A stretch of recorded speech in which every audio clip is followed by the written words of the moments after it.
Hi, this is Tim of the 1916 Company. Welcome and thanks for logging on. If you love this watch, email me, Team Mosso at the1916company.com for purchase pricing and availability questions regarding this watch. And this watch is the freakishly light and discontinued FP Journe Line Sport Centigraphe Sport from the aluminum series made from 2011 through mid-2014. It is one of the lightest watches I've ever had. Let's go with dimensions, then we'll talk about the mass. So it's a 42 millimeter case, and you can see that it's a different case form than the standard Centigraphe Souverain. It measures 11.3 millimeters thick, and then from end to end, the total horizontal distance across the wrist is 48.8 millimeters. Now, about that mass, this is now the lower boundary record holder.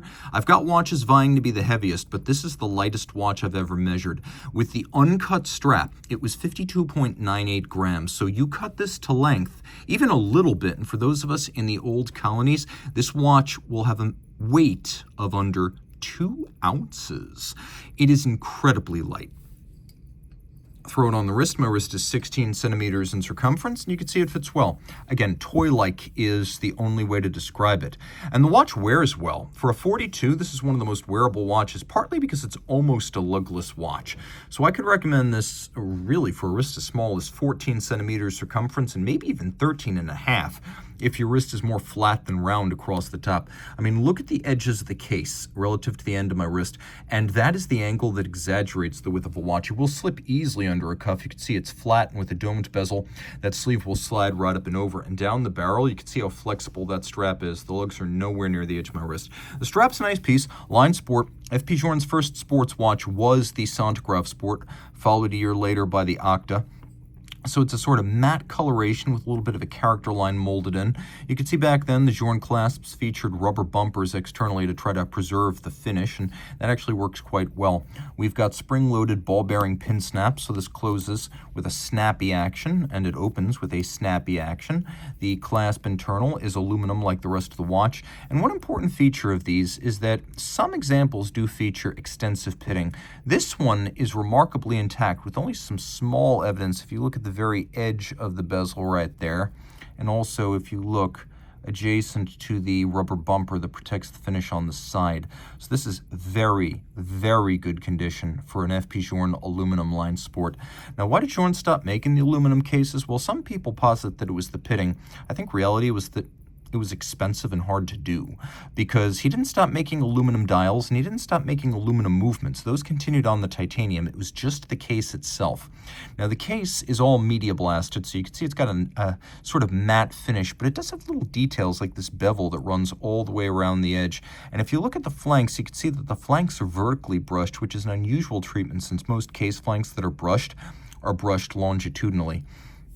We have the Journe double dimple knurled unbranded crown. You always know who makes that. That's an icon, and it's right there, sheathed in rubber, as is the patented bidirectional rocker system. So this is a patented mono-pusher style control that nevertheless works like a twin trigger, because with a mono-pusher, once you actually, let me show you how this works, once you actually stop a mono-pusher, you have to reset it, whereas here, you have the ability to restart without resetting. So you get that functionality, and the great thing about it is it's really easy to activate with your pointer finger. Now, jumping back to the dial, we'll fire this up again. You can see things are different on the Centigraphe Sport. First, we do have an aluminum dial with a lovely ruthenium coat, and we've got this media-blasted center bezel that frames the individual registers. And whereas the standard Centigraphe features solid registers that have tachometric scales, Journe wisely concluded that no one can really use those scales because they're so tiny and no one has reaction time corresponding to 1/100th of a second. So he widened the dials themselves and their calibrations, and with smoked sapphire opened up the center so you can see the underlying mechanism. This is a 1-second foudroyant. This is a 20-second dial. This is 10 minutes. Now what you're seeing, each one of these is a little sapphire, but underneath this one, this is the 1/100th of a second or 50 hertz escapement.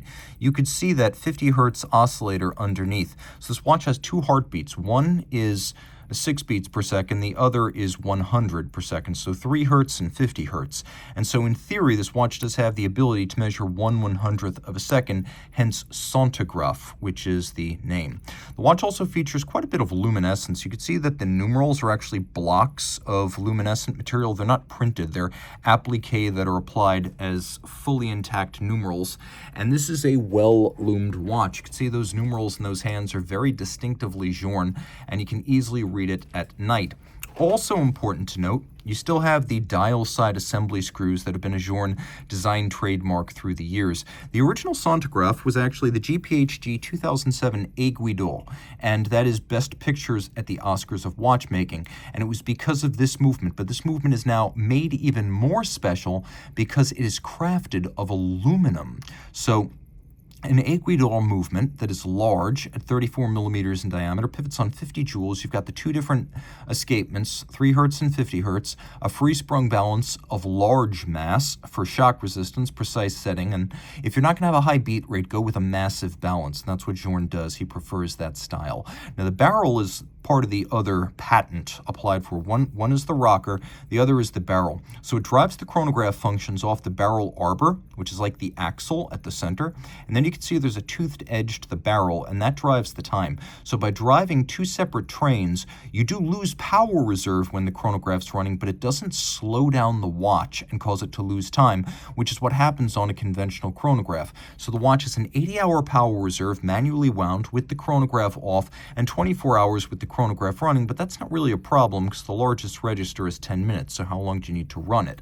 Now, the movement is actually decorated just as it would be if it were in rose gold or brass, the other materials that Journe's worked with to create calipers, but the aluminum construction makes it consistent with the design ethic of the watch, so it is super duper freakishly light. Now, 30 meters water resistant, so I recommend you don't swim with it, but I have seen people do it. So again, at your own risk, though I've seen the watch survive it unscathed. But this is a hugely collectible watch. So I recommend if you want to swim with a Journe, get an Elegant 48 because that's the most water resistant, and keep this in the trophy cabinet. Reach out to Team Mosso at the 1916company.com for purchase and pricing details.